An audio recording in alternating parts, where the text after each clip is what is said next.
It was all production. WSL was on the side. Okay, They were like Jesse was there, and people were sitting in the audience asking questions. But it was a panel of 20 producers who were just like all focused on you. Yeah, and just ripping you apart and everything they can find to. Your college wasn't a real college. I'm like, hello, everybody. It's Mark Sawyer-Chu, host of the Christian Surfers podcast. We just wanted to say a special thanks to Almond Surfboards and Trustless Property Management to thank them for their support and love. Those guys love the Lord. We wouldn't be able to tell the stories of Jesus from all around the world through this ministry without those guys. Almond Surfboards, based in Costa Mesa, California, since 2007. They've been building timeless boards and just helping families and friends just surf the everyday average waves, but making it fun and remembering the joy of surfing. Beautiful boards from mid-lengths and longboards to fishes and shortboards. Go by, check them out. Really fun merch too, and they do a great job building community. Gary Ward and Bryce and the team over at Trustless Property Management, based in San Clemente, absolute legends as well, who love the Lord. And if you have a property that you want a family-owned business that you can trust to operate it, or looking for a place or a home to purchase, I did my place and bought our home through them. Those are great guys to work with. So Trustless Property Management and Almond Surfboards, God bless you guys, and thank you for all your support with Christian Surfers. Hey guys, and aloha. It's Mark Sawyer-Chu, your host of the Christian Surfers podcast, Talk Story, where we talk Jesus and talk with surfers that love Jesus. Please tune in to hear some amazing stories of faith and the kingdom, and we'll see you soon. Kayla Durden, what's up, sister? How are you? Good to see you. Welcome to Shoreline Church in San Clemente. Yeah. Thanks so much for being here. Of course. We're hanging out at Lowers, guys. We want special thanks to Pastor George and Cheryl and the whole Shoreline team for letting us come in on a Friday afternoon. Hopefully they're all out surfing somewhere, Kayla. And beautiful church, guys. One of the OG churches of San Clemente, and big supporter of Christian Surfers and big part of the Surf Church Collective. Guys, God bless you guys. Thank you for all your help in giving us a clean and fun and safe place to film this afternoon during the Lowers Madness. I think we're going to run tomorrow, Kayla? Look, there's conflicting reports. Tomorrow or Sunday. Here we go. It's going to be a game time decision, but I think no matter what day we run, it's going to be pumping. So that's right. Yeah. Only Jesus really knows the forecast as much as you chat your clients. So if he could give us a little insight. Yeah, that's it. But otherwise, stay tuned. Yeah. Wake up early for the call with Kayla and her team. It's going to be epic. It's going to be packed. So get down there early. Yeah. And we want to say a special shout out and thank you as well to our other sponsors, Gary Ward and Bryce, the Trustless Property Management crew here in San Clemente. Legends. They love the Lord. If you've got a place you want to rent out or buy a place, or a trustworthy family to manage your place, those are your guys. trustworthypropertymanagement.com. And then also special shout out to Dave Ali in Costa Mesa for Almond Surfboards and his team. Thank you guys for all your help. Beautiful single fins, mid-lengths, fishes, some fun little RC foam boards. Make sure you support those guys who support us. So thank you guys. God bless you guys for your support. But Kayla, we've been talking for a while. I feel like we've just been chatting on text. I feel like I got to know you first and foremost really through your breakout TV show, Ultimate Surfer on ABC, with the WSL. And obviously there were some other legends on that show. I think a whole ton. Mason Barnes, Tia Blanco, Zeke Lau, I'm trying to remember, Koa Smith, a great group of guys, Brianna Cope. And so it was such a fun show. Really wanted to get renewed for season 2, but I remember my wife and I, we were still living in San Clemente time, and at that time when that show came out, the first season, and we would watch it for our date night. So thank you for being our date night show. It was either you or The Bachelor. I'm like, honey, we got to watch Ultimate Surfer. It's a little, exactly, a little bit more godly, but no, you did have the cameos there from The Bachelor contestants. It was so fun to see, and I knew you kind of grew up in Florida, basically as a professional surfer. You're like a fitness guru now on social media. You've got quality time with your dog. You're traveling the world now, working your butt off with the WSL as associate commissioner. And it's just so fun watching your journey and seeing programs like Rising Tides and all these things that you've helped pioneer.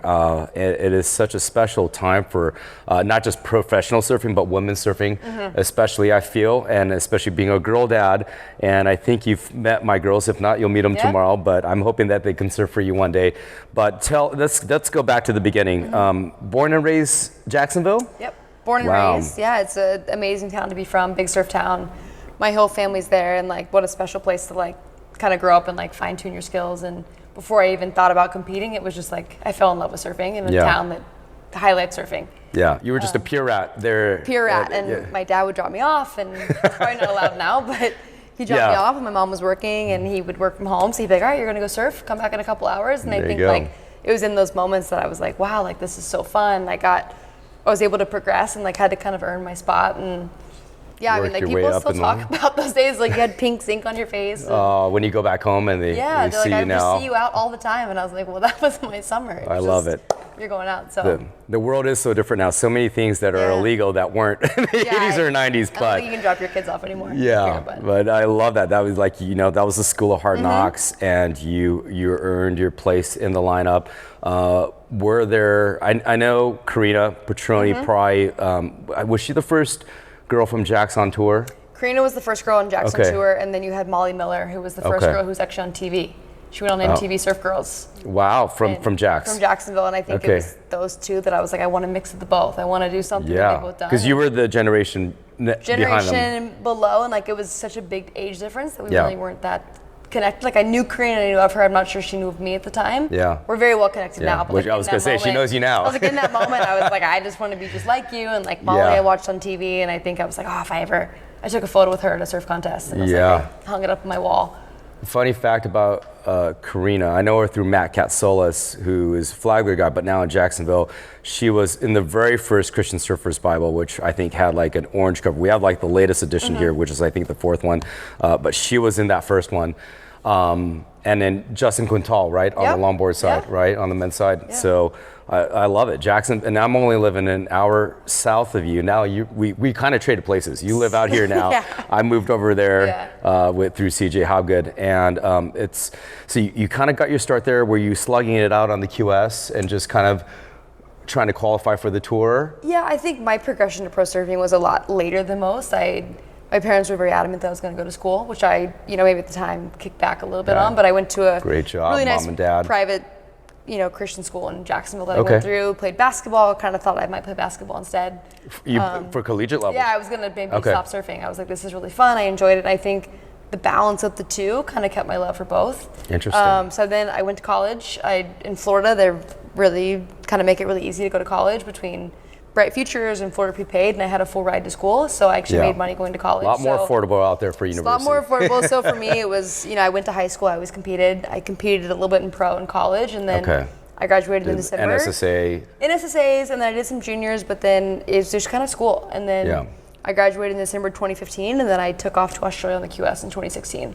Okay. And pretty much competed pro for. Did you have any previous connections there with the WSL? Was it mostly through Ultimate Surfer? To be honest, no. I think I was always kind of like outside looking in, which I think a lot of East Coasters would tell you that. It was just no idea what I'm doing. I went to Australia, I was on a wait list for 3 events, didn't get in, didn't surf. I watched events happen in front of me. And so you flew all the way over there? All over there, And had to wait on the sideline and didn't get into the events? I got into one event, and then we're like, hey, we're going to fly home, we're going to regroup, figure this thing out. Yeah. And I mean, it was a lot of just like, I have no clue what I'm doing, and figured it out, sort of, I guess. But WSL was not probably the first, like, it definitely wasn't in my forefront of my mind until I graduated college. Right, interesting. Okay, so you're competing, you're traveling, you're kind of slugging it out. I know how crazy expensive it is. I think, obviously we see what we see in the media, but I don't think people realize how difficult it is to actually be a professional surfer, and how much disappointment there is, and how much money you spend.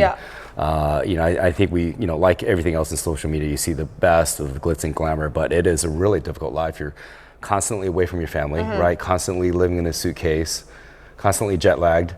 I mean, it's just like, you just don't make the money I think you think you're going to make. And that's, I mean, that's the grinding of it. That's any sport. That's AAA and baseball. It's like, you're not that level yet, and you got to earn it to get there. So it's like, I was maybe breaking even at most events, or I'd go home and work and save up, and then go to Japan and spend it all, and then go wait some back home tables and in work some more. Jacksonville, And I was like, all right, surf camp it is again. You know, just whatever it took to kind of look forward. Surf lessons, which I've done it for our old church back home in St. Augustine, Shoreline Church, and like, man, I'm wiped after 2 hours, so I can't imagine. Yeah, exactly. You were probably in there for like 10. Really good money in there. There you go. Yeah. Start a surf camp. There isn't one already in your local town. Yeah. And then, what about your faith journey? Let's go back to that. Did you grow up in the church with your mom and dad and your family in Jacksonville? Yeah, I think I got really lucky as I had parents who went to church. My dad was actually considering going to the seminary. He ended up going corporate America, but was very much like grew up in the church. And as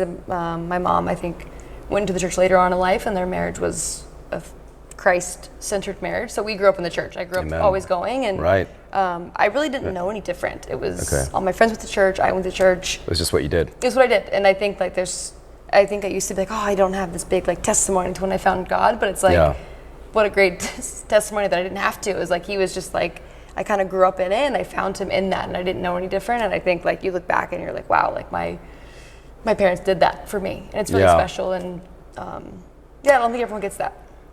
No, absolutely. That would definitely be the minority nowadays. Definitely a lot more common back then. But what point in your life was it kind of real for you, where you're like, okay, I've heard these stories now of Jesus. I've heard these stories of the Bible.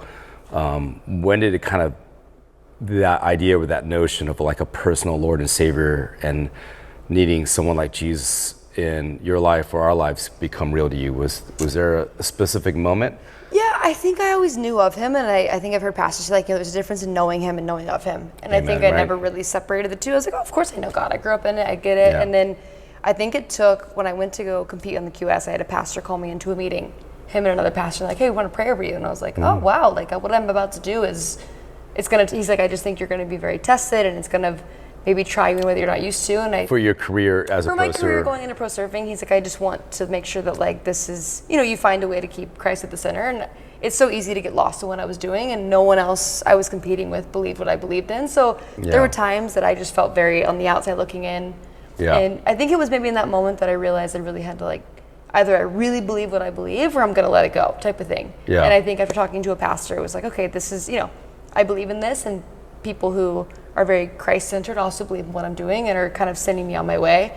And to me, in that moment, I knew I really had to kind of ground into what I believed. And I think it's been evolving. I think, honestly, through the show, I think probably my faith was shaken quite a bit until the end of the show, and then it bursted into this thing of like, wow, this is exactly where I'm supposed to be, and what happened was supposed to happen. Did you have any idea what was going to happen after Ultimate Surfer? It actually happened during, for me, to be honest. I think I went on the show. So they approached you. Yeah, well, so I had applied so actually on Instagram, someone sent me a DM, and they go, hey, this show's casting, you should apply. Okay. And I was a girls basketball coach in Florida. I was a teacher coaching PE. And I was like, I just living a normal life. I kind of thought I was done competing. I thought it was over, and this guy's like, sent me these little eyeball emojis, and we still talk about it. He's like, sent me a link to the application. And he was from the WSL. From Jacksonville. Jacksonville. Yeah, the guy I served with, like at the just a random guy. Pulse, with no business even probably DMing me. Like he didn't know me. You know, it's like you don't even know me, but he just thought you'd be a great candidate. Sent him to send me a thing, and then I ended up applying during concussion testing of a girls' basketball practice. I applied. Really? And then I had someone else. You had a concussion? No, not me. Okay. We had to test. I probably might, but we had to test the girls before practice. Okay. They couldn't play. So I was in class, and I was like, oh, I'm in this room. I'm gonna just apply, and I was like filling stuff out. And then another girl had actually sent my name to a producer as well. Okay. And this girl, Molly Miller, actually texted me and said, hey, they reached out to me. I submitted you instead. And I was like, funny enough, I've actually already applied. This is great. Wow, so it's like two divine appointments. When they came to me, they're like, hey, we've heard your name a few times. So we went through multiple rounds of interviewing and stuff. And did they know you from competing at previous events? It was actually a production company. It didn't even get to WSL. It was a third party. Mm-hmm. They would have had no idea. I didn't even meet the WSL team until final casting in LA. Okay. Yeah. Wow. And how arduous was that? How many rounds was that? Was that like a 6-month process or even longer? It was about a year. I applied for the show. I think it was like November. I got a call in December, had a couple phone interviews, had a Skype interview, and then I flew out to California right before COVID hit. Yeah. Did my final casting in front of, it's crazy. It was like 3 rounds of interviewing in LA, and then all at the WSL office? No, it was actually at a hotel out of LAX. Okay. And it was all production. WSL was on the side. Okay. They were like Jesse was there, and people were sitting in the audience asking questions. But it was a panel of 20 producers who were just like all focused on you. Yeah, and just ripping you apart and everything they can find to. Your college wasn't a real college. I'm like, okay, sure, it's cool. But well, thank God this is a very different podcast yeah, this and is interview. Nice. No one's roasting me on this. We're just talking about Jesus and life. Yeah. So that was not easy. I couldn't imagine that being easy for anybody. It was interesting because I was actually flying home for final casting, kind of like maybe I got picked, maybe not. Yeah. I knew a lot of the girls there, and I'm like, well, I don't know. Like, and did they have to watch you surfing? Did they? They already had my surfing. This was simply a personality. Here's how you look. Here's how we think you would be on TV. That's it. It was not even a interesting. Everyone on the show could surf. I mean, I remember being in the room, looking around. I'm like, every single one of these people rip. Like, it was people you would never even have guessed were at this audition. Right. And then I went home and. They started out probably with like 1,000, right? Yeah, I mean, it was massive. And then even in LA, there's probably 30 or 40 of us who were there at final casting, and then you got 7 and 7 picked. So you made the top 14. Yeah, you made it, but you don't know that. And then you're leaving, and I'm flying out of LAX, and people are in hazmat outfits. Well, because it was during COVID. So I didn't even know that really was 2019, 2020. Yeah, started 2020. Yeah. Dream with me. What if every surfer had access to a surf-friendly church? I sensed there was this wave coming. I kept bumping into Christian surfers people that were planting or involved in Sandy Feet Friendly Church. But in those places where there is no church, somebody has to step in, and we're answering that call.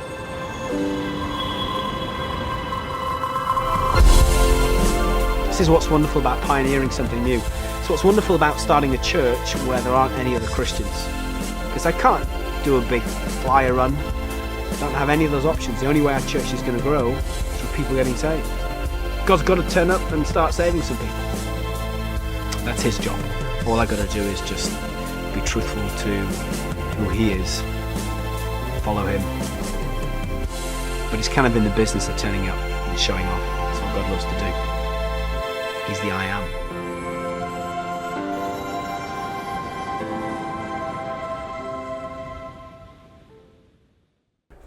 That is crazy. That sounds more difficult to get on that show than to qualify for the tour. Hey, I'm telling you, it was hard. I was like, I don't know. I'm sweating just hearing that. Yeah, it was. Wow, what a divine appointment. What an opportunity from the Lord. So you get on the show. You've probably had some NDAs. Probably not allowed to say anything to anybody. Maybe I don't even know if Mom knew over there. Yeah, they didn't know a thing. She's in the room. She's our security right now at the church hallway with your cute dog. And then you're probably filming production for like a year. So it was 5 weeks of production. Okay. And then the show didn't air for a year. Short and intense. Very short. It was a very short time. We were basically double bubbled to get in, double COVID tested. You couldn't leave. Yeah. Didn't have a phone, couldn't speak to anybody. And then I came home, and a year and a half later the show aired. So I'm living on this, like, here's what I know happened. I don't know how it's going to play out. Like, it's just, and you're not allowed to talk about it. No, you can't talk about it. For a year and a half. The only people who knew about it were the cast members. And, like, we actually all stayed in touch because we were like, that was the craziest thing, right? Do you guys still have a group text? Some of us still chat. I don't think not all of us communicate, but it's pretty cool with the tour because I see a lot of them all around the world, and we just happened to cross paths again. So, well, you were the really only one. I mean, some of them obviously competed at various stages. Obviously, Zeke was on the CT, and all of them amazing surfers, right? And even so many more that we didn't get to see, but. And surfing's such a small world, right? Yeah. It's like, well, it's one of those things where you're in Bali and you're like, hey, I just surfed with you in LA or El Porto or something like that. You know, it just happens all the time. But you're really the only one I believe out of that cast that really kind of went on to like this full-time job in like, you know, the surf industry, working for the league. Yeah. And, you know, being on camera, kind of, you know, being a media personality, and just kind of you turned it into this amazing career. And obviously you're still surfing, you're still ripping. Love how you share about scripture and just like, you know, every time I look at your Instagram, you're waking up at 4 a.m., some ungodly hour, and just making some insane protein, you know, meal plan, and then just hitting the gym at like 5.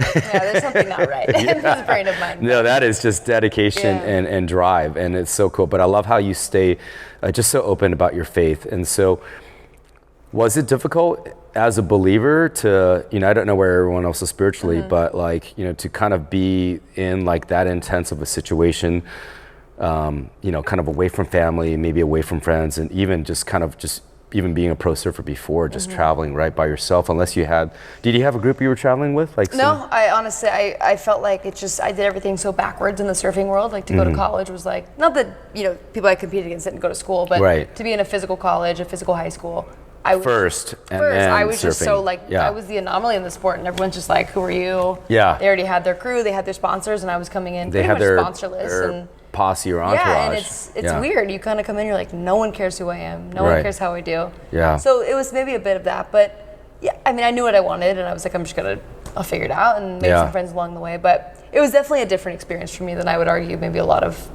current pro surfers. Maybe say their experience was. Sure. No, that absolutely makes sense.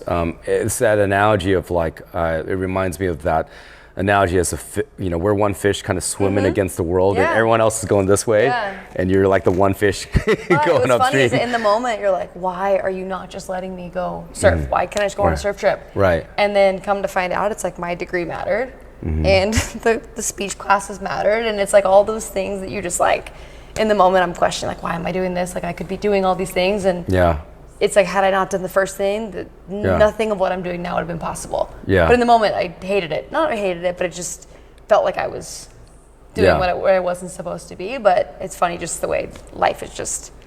Yeah. It's funny. Do you feel like you have that network now, having been now in California for a couple years and being in this role now? I think you said for 4 years now.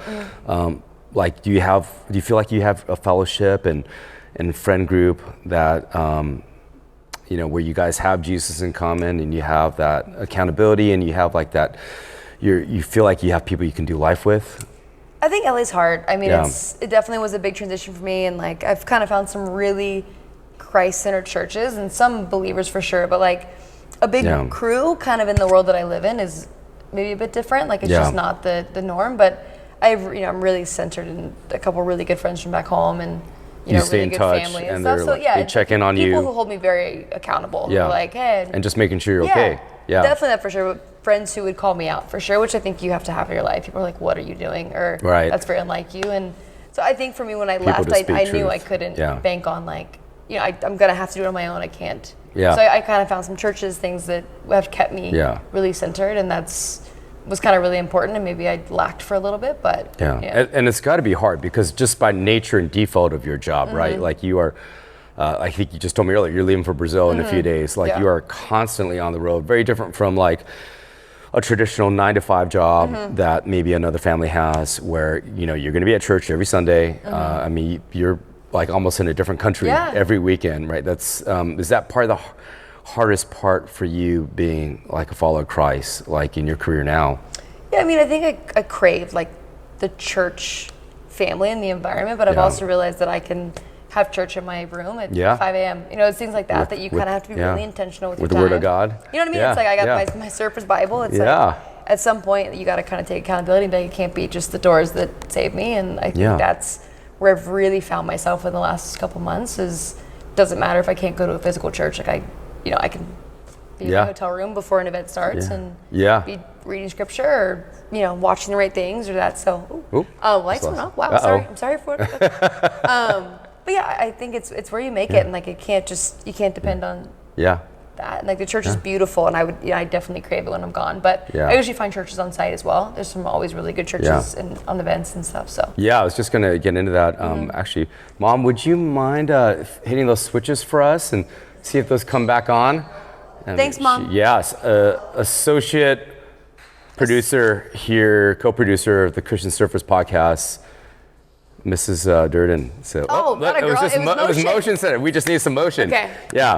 Thank you. We just need to do a charade podcast. Whatever we have to do. Your mom's a legend. Thank you. Yeah, and I definitely need to buy her coffee or something after this for all her help. So I think to what you were just talking about there, right, is I feel like obviously, we are the minority in any industry, right, in the world, but I feel like, God still, just kind of like what we were talking about outside in the church parking lot at Shoreline, God just strategically puts us in like different places. And sometimes it takes a while to figure out like, oh wait, I didn't, like we've met a few times now and I didn't know you're a believer, not you specifically, but when you're out at events and you're out at work event, that kind of stuff. And luckily for you, again, you have been really open about your faith. And so like, I think anyone following your journey would realize, oh, okay, I think this girl loves Jesus. Even just the other day, I think on one of your posts, you had a shirt that said, Jesus is greater than I. I think it's like maybe the I Love Jesus sweatshirt that I wear. Yeah, and you probably have the other one too. I probably got one. He's greater than I.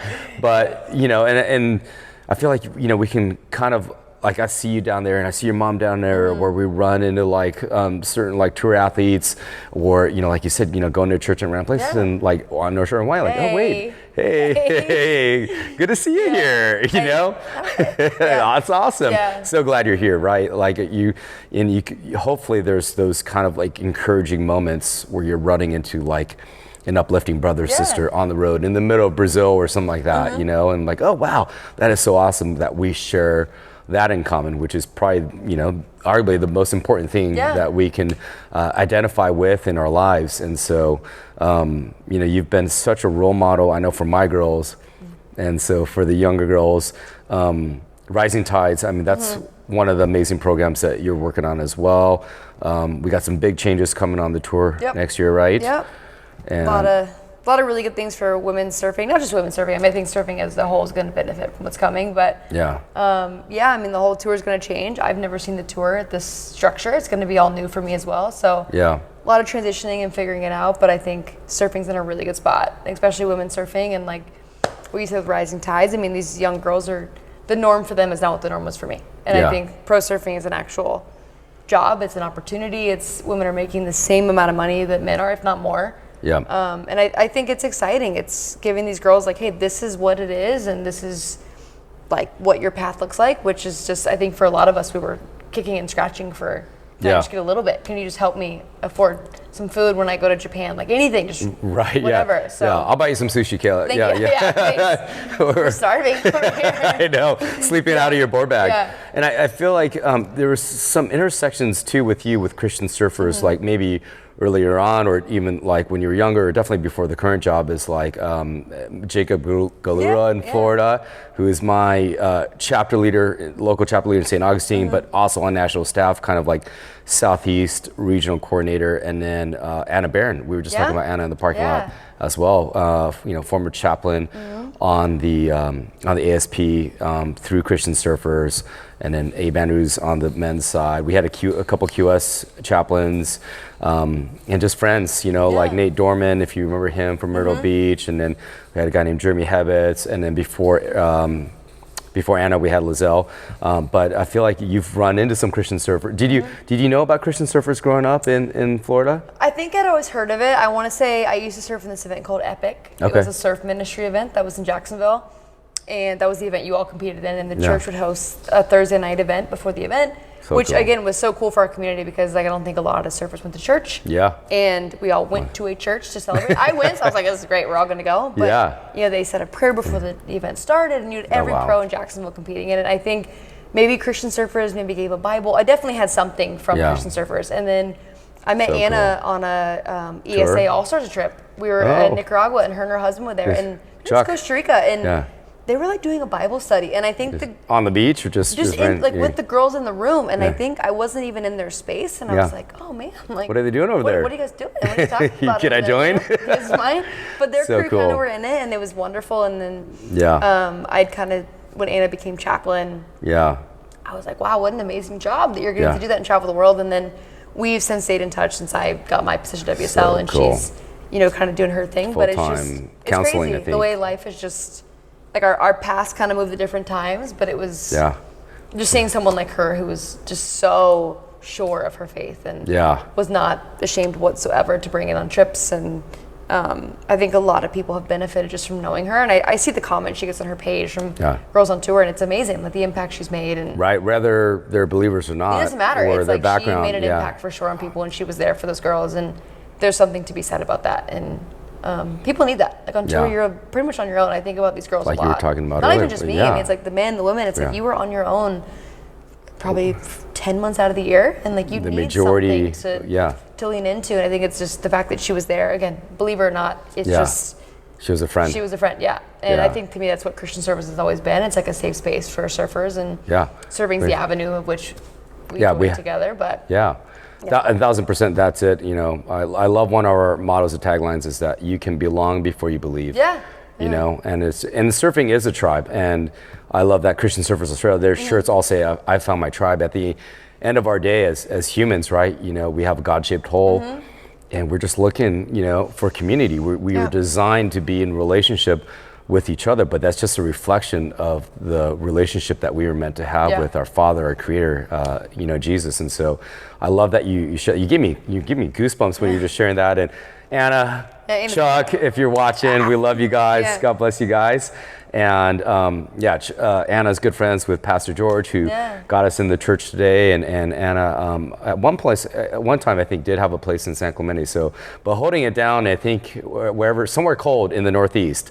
I know. All I know is she rips. We were in somewhere. And she was charging, and we're all like, we're going in. And she's just like, okay, she does charge. I'm out. I've surfed with her on lowers before, and I'm like, you know, I'm just going to go on the inside. I'm going to go in. I'm going to go, I'll just watch you. You stay, So there's people you don't forget. Little Compton, Rhode Island. That's where they were at, and they had a surf shop there. Surf shop, and so the real surfing in the Northeast there with 543 hoodie at least. It's not my journey, but it's great. I love it, Kayla. Well, where do you see yourself in like 5 or 10 years?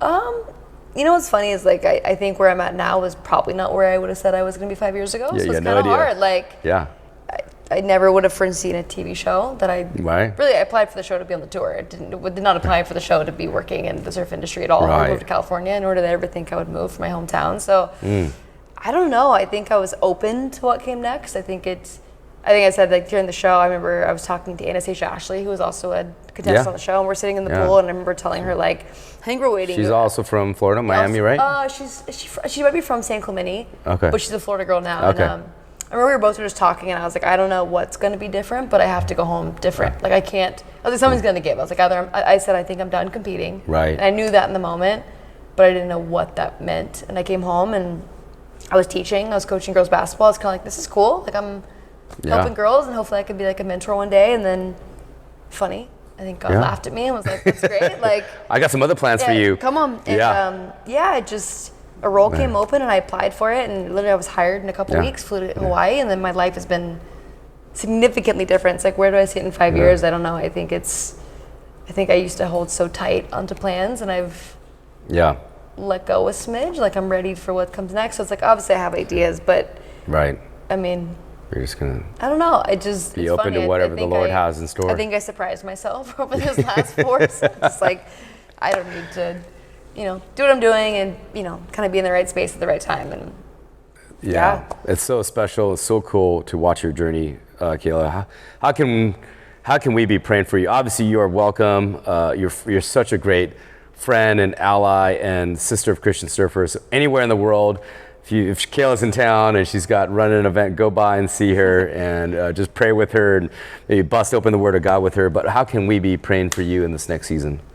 I think just continue to stay grounded. I think I've fell victim a lot to thinking like I on my own was enough, and that I think that's kind of where I've gotten in this last couple months is like I can't do it, and I'm reminded a lot that I can't. And the more I turn kind of inward, the worse it gets. And I'm not saying it gets better just because I pray or read the Bible, but like I think I let it go, and I'm like, this isn't about me, and I can't. It's not on my own willpower. And I think the more I accept that, it's like the less pressure I have. It's like I don't have to have it all figured out. And I think that's where I'm at, where it's like I'm willing just to be open to what comes next and whatever that looks like. I don't know what it looks like, but so I think maybe it's just that, just being open to whatever it is and staying grounded and just keeping Christ first and keeping the main thing. And surfing's great, and it's just surfing's amazing for what it is. But I think for a long time my identity was so held up in that, and now it's just that was a beautiful thing that I did, but it isn't who I am. Right. And that's the place I've gotten to. Your true identity. And I think when you can let go of it doesn't matter what you're doing, surfing was beautiful, but I had this fear that I guess I was going to be less than when surfing stopped, and it's so far from the truth of it's been so different, but it's been beautiful and special. And I don't know, I think it's just keeping that in mind of we're so much more than what we do. And yeah, maybe that's kind of the prayer, I guess. It's just keeping the main thing. And Yeah. Amen. Yeah. That's a very good prayer request. Yeah. Not just for you, but for all of us. Well, Kayla, thank you so much for making time in your busy schedule to come by church here in San Clemente and just sit down and have a little Jesus fireside chat with us. And we're keep up the great work. We're such big fans. We love seeing you at all the events. Thank you for all that you do. WSL is very blessed to have you. Hopefully the NBA doesn't come and steal you for being an associate commissioner. If we get a Jacksonville team, then there you go. Jacksonville. Go Jags, baby. Yeah. All right. Well, God bless you guys out there. Thank you for listening. How can people follow you or stay in touch with you? Is it mostly just social media and just?